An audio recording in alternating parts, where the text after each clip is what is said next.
Cabrera analala kitandani mahali fulani. Jambo la kwanza analofanya baada ya kuamka ni kuanza kunywa pombe. Hakuwahi kuwa na akili nzuri na hunywa pombe mchana na usiku.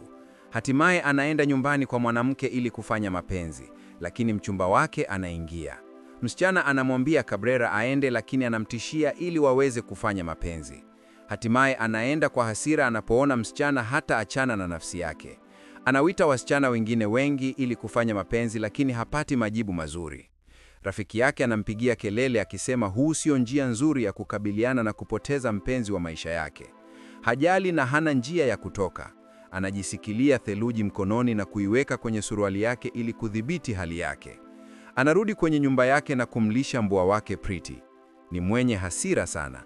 Cabrera ambaye ni daktari wa upasuaji, anaenda kazini na kuanza kunywa tena. Waogezaji wote na wafanyakazi wenzake wanamdhania ni mwenda wazimu na wanamuogopa. Licha ya tatizo lake la ulevi, ni daktari wa upasuaji bora sana.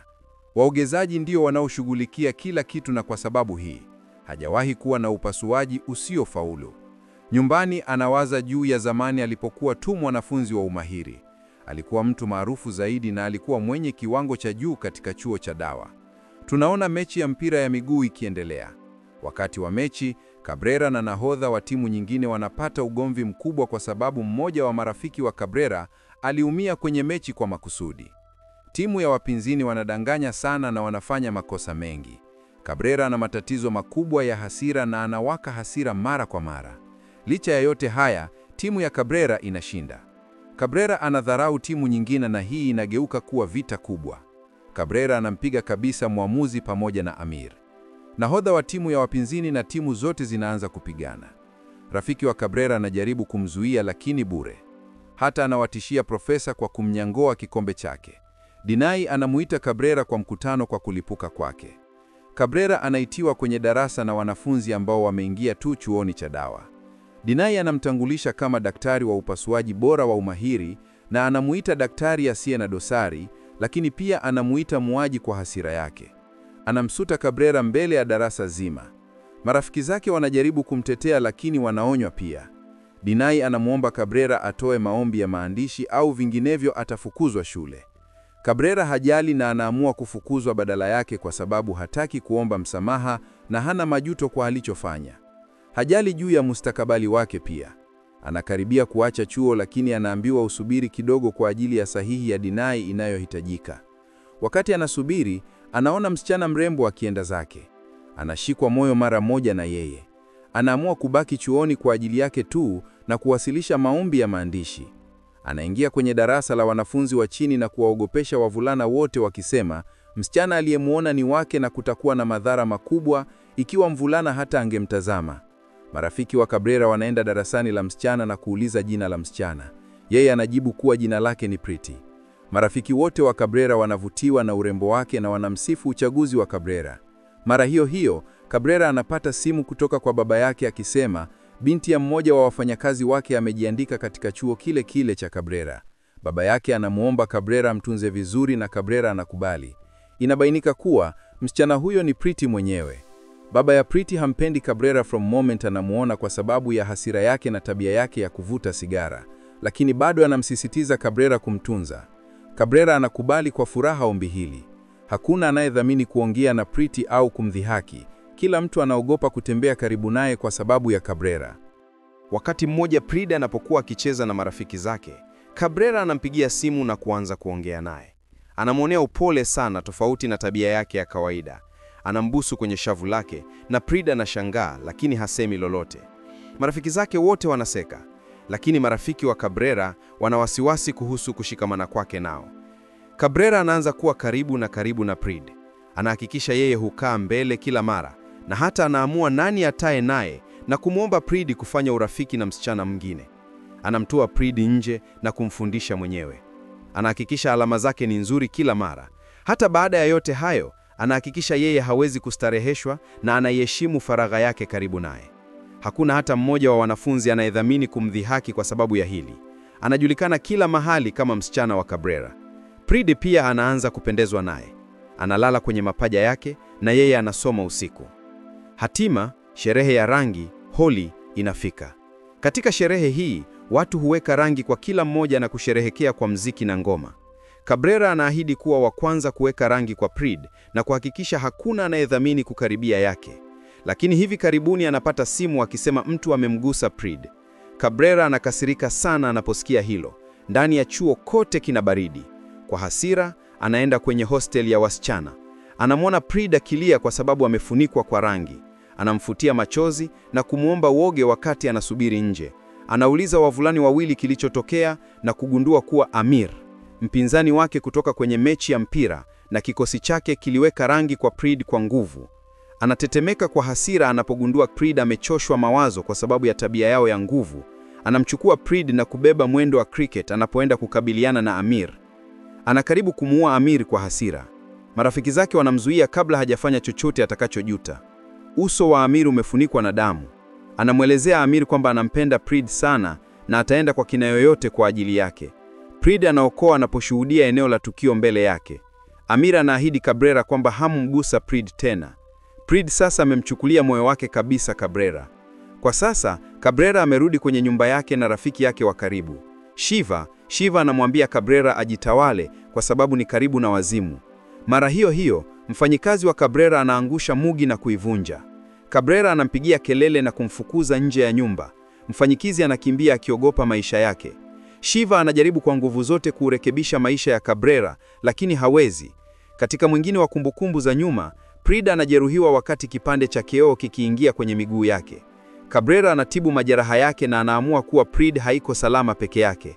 Anamhamisha kwenye hostel ya wavulana kutoka hostel ya wasichana ili kumtunza na majeraha yake. Polepole lakini kwa uhakika, mapenzi yao yanaanza. Cabrera anapokuwa akimfundisha, yeye anamshika mkono na kumbusu kama ishara kwamba anampenda pia. Wanafanya mapenzi na kuwa na wakati mzuri pamoja. Wanaanza kuishi pamoja kwenye hosteli. Hata baada ya hii, Cabrera ana uchoyo na wivu sana kuhusu Preed. Cabrera anapata upinzani katika fununu nyingi zilizoenezwa karibu nawe kwa sababu ya Preed kukaa na Cabrera kwenye hostel ya wavulana. Kwa hivyo Cabrera na marafiki zake wote wanaamua kukodi nyumba ya kukaa badala yake. Hatimaye Cabrera anahitimu na Preed anavunja moyo. Anasikitika sana kuwa Cabrera anaondoka. Cabrera anapoondoka, Preed anamwambia anataka kukaa siku 2 zaidi ili kukimbia baadhi ya kazi, lakini Cabrera haakubali. Anajibu kuwa hawezi kwa vizuri na hawezi kumruhusu Preed kukaa peke yake. Usiku, wote wanaweka moto wa kujitegemea na kukumbuka wakati walioutumia pamoja. Preed anasisitiza kwamba anataka kukaa, lakini Cabrera hasikizi. Preed anasikitika hawezi kukaa na anamuuliza Cabrera tena, lakini anampigia kelele. Anampiga kofi kwa upole na analia anapomwambia. Cabrera anaomba msamaha na hivi karibuni huhamia kwenye jimbo lingine kuendeleza masomo yake. Preed anasikitika sana kuwa mbali na Cabrera. Preed hawezi kukaa peke yake tena na anamtembelea Cabrera, lakini yeye hafurahi sana kumwona huko. Anamkumbatia na anamuhakikishia kwamba wangelihitaji kudhibiti uhusiano wao wa masafa marefu sasa. Shiva hatimaye anamwambia Kabir kuwa Preet ameshaolewa. Ni kama ulimwengu wake wote unavunjika. Shiva anajaribu kumzuia lakini Kabir hasikilizi. Anakimbilia nyumbani kwake kwa kasi iwezekanavyo. Shiva hawaachi upande wake yote anapotokea. Anavamia harusi ya Preet na kumwomba amke. Lakini Preet ameshapoteza tumaini na haachani. Anakubali hatima yake tu. Jamaa za Preet wanampiga Kabir na Shiva anajaribu kwa nguvu zake kuwazuia. Hatimaye anamvuta Kabir mbali. Shiva anajaribu kumtuliza Kabir, lakini yeye ana msimamo wa kumshinda Preet tena. Anaenda nyumbani kwake tena na kuchafua. Familia ya Preet anawaita polisi na Kabir na Shiva wanakamatwa. Kaka ya Kabir anajaa na kuwaokoa. Mama yake analia akiona hali ya mwanae. Kaka ya Kabir anajaribu kutofautisha hali, lakini baba yake anamfukuza. Kabir anatalikiwa kwa sababu ya yote haya na kuwadharau kabisa mbele ya jamii. Kabir anakaa kwenye eneo la Shiva na Shiva anamtuliza. Kabir anapata kazi lakini amepotea. Amepoteza hisia ya kumiliki na anahisi kama hana kusudi maishani. Akili yake imefunikwa na Preet na kumbukumbu zake. Hii inamsababisha kunywa na kuvuta sigara bila kudhibiti. Anamwambia Shiva jinsi hivyo si sawa, kwamba familia ya Preet iliwatenganisha na hawakuwa na bahati ya kuishi hadithi yao ya upendo. Hata anawapigia kelele wagonjwa wake, lakini anatambua kosa lake na kuomba msamaha mara moja. Matatizo yake ya hasira yako nje ya chati. Kabir anakasirika na Shiva kila wakati, na Shiva amechoka lakini haachi. Ni msingi wake mkubwa zaidi na rafiki wa kweli. Miezi hupita lakini tatizo la ulevi la Kabir linazidi kuwa baya. Hakuna kinachomvutia tena. Siku moja, mwigizaji maarufu anamjia Kabir kwa ajili ya ukaguzi. Mwigizaji huyo Jia anavutiwa kwa sababu kila mtu mwingine humtendea kama mfalme fulani, lakini Kabir hajali hadhi yake hata kidogo. Jia anaanza kupendezwa na Kabir. Kwa upande mwingine, kaka ya Kabir ana wasiwasi kuona hali yake. Wanapata ugomvi na kupigana, lakini hurudiana baadaye. Kaka ya Kabir anaondoka anapotambua kuwa Kabir harudi nyumbani wakati wowote karibuni.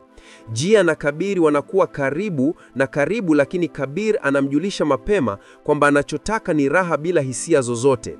Jia anakubali akifikiria mambo yanaweza kubadilika. Jia hafedheheshwi na Kabir na anampenda. Wanatoka nje na Kabir humuonana naye hospitalini kila mara. Shiva anazingatia yote haya na anamwambia Kabir aoe Jia. Wanapokuwa karibu kufanya mapenzi, Jia anakiri kwamba anampenda. Kabir mara moja anatoka kwenye gari lake na kumtupa akisema hajali upendo. Jia anajaribu kwa nguvu zake kumtuliza, lakini Kabir anasema amemaliza na kuondoka, akimwachia Jia amevunja moyo. Asubuhi moja, Kabir anapokuwa amelewa kabisa, anapata simu kutoka kwa mmoja wa wauguzi akisema yeye anahitaji Shiva kwa haraka kwa upasuaji. Kabir anamjulisha ni siku yake ya kupumzika, lakini muuguzi anasisitiza akisema ni dharura. Kabir anasema hali yake haifai kuoperesha, lakini kwa kuwa ni kesi ya maisha na kifo, anakubali. Wakati wa upasuaji, anadhoofika sana na hangover kwamba hawezi kufanya kazi hata. Anatoa maagizo yote kwa wauguzi wake ambao hufanya upasuaji. Upasuaji unafanikiwa, lakini hospitali inagundua kuhusu hili na Kabir anawekwa hospitalini. Mama yake ana wasiwasi sana juu yake, lakini Kabir hajali. Maandamano yanaanza dhidi ya Kabir kwa kufanya upasuaji chini ya hali kama hizo. Familia ya Kabir na mkuu wa zamani wa chuo wanamtetea, lakini kesi ya mahakama inafunguliwa. Kabir acha kunywa na kujaribu kulenga kazi yake inayopungua. Kaka ya Kabir, Karen, anamuomba aseme uongo mahakamani na atashughulikia masalia kwa kuwapa rushwa wagonjwa. Baada ya kusikia mpango wa Karen, Kabir anaanza kunywa tena na kupoteza fahamu kwa sababu mwili wake hauwezi kushughulikia tena. Ni siku ya kesi na Kabir amelala kipinduku. Hata anamfanya Kabir amsongeze ili kumrudisha hisia zake na anamwomba Kabir aende pamoja na mpango wa Karen. Kabir anakubali, lakini anakiri alikuwa amelewa na juu. Siku ya upasuaji pia hivyo, jaji anamwona leseni yake kwa miaka 5. Anaanza kunywa hata zaidi. Yeye hana kazi tena aidha, na anafukuzwa nje ya nyumba yake. Hata anamuuliza Kabir kama anataka kuoa dada yake. Kabir anagusa moyo na upendo na uaminifu wa Shiva. Kabir anazunguka akiangalia makazi na mbwa wake wakati Shiva anamjulisha bibi yake alikufa. Ulimwengu wa Kabir unavunjika tena kwa sababu bibi yake alikuwa wa pekee aliyempenda na kumwelewa kweli. Baba ya Kabir amevunja moyo, kwa hivyo Kabir anamtuliza. Kwa kiwango hiki, baba ya Kabir anamsamehe na Kabir anatambua anachofanya. Anarudi nyumbani kwake na familia yake inamkaribisha kwa mikono wazi. Anaacha tabia zake zote mbaya na anaamua kutoa maisha yake rafiki, nyenye. Baba ya Cabrera anamsihi aende likizo na Cabrera Greece. Anazunguka kwa likizo na ndipo anapomwona Priti tena. Yuko kwenye bustani akiwa mjamzito. Cabrera anapata ukaguzi wa ukweli anapoona hii. Anataka kuongea naye lakini anaamua kukataa. Anaonekana mkali sana, lakini Cabrera huenda zake hata hivyo. Anazidi kuwa bora na bora kila siku hadi siku moja, wakati rafiki yake Kamel anamwalika kwa harusi yake. Anamwambia Kamel na Shiva kuhusu Priti na hatimaye anaamua atamwomba aje kwake tena. Marafiki zake wanamwambia asifanye hivyo, lakini yeye anaamua atazungumza na Priti. Anaahidi Kamel atahudhuria harusi yake na Priti. Siku iliyofuata, Cabrera anaenda kwenye bustani ile ile alipomwona Priti. Shiva anamfuata. Anamuita Priti lakini yeye anampuuza. Anasisitiza anataka kuongea naye, lakini Priti anamwambia aende zake. Cabrera anajaribu kuongea naye lakini Priti anampigia kelele akiuliza kwa nini hakuja kwake kabla ya harusi yake. Cabrera hasemi neno, na ndipo Shiva anapoingilia na kuelezea hali yote na hali ya Cabrera kwake. Cabrera anaendelea kuongeza kuwa hajali kuwa amejifungua. Anaahidi kwamba atashughulikia kila kitu na kupenda mtoto kama wake mwenyewe, kwa sababu baada ya yote, mtoto ni mwili na damu ya Priti. Anamwambia atapigana na familia yake yote, ikiwa inamaanisha kuwa atakuja kwake. Hatimaye anakiri kwamba alimwacha mumewe siku 3 tu baada ya harusi yake, na mtoto yeye si mwingine ila wa Cabrera. Cabrera anafurahi sana kusikia hili.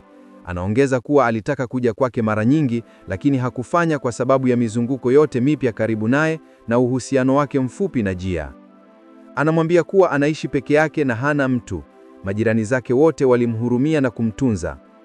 Anamsihi aoe mara moja hapo hapo.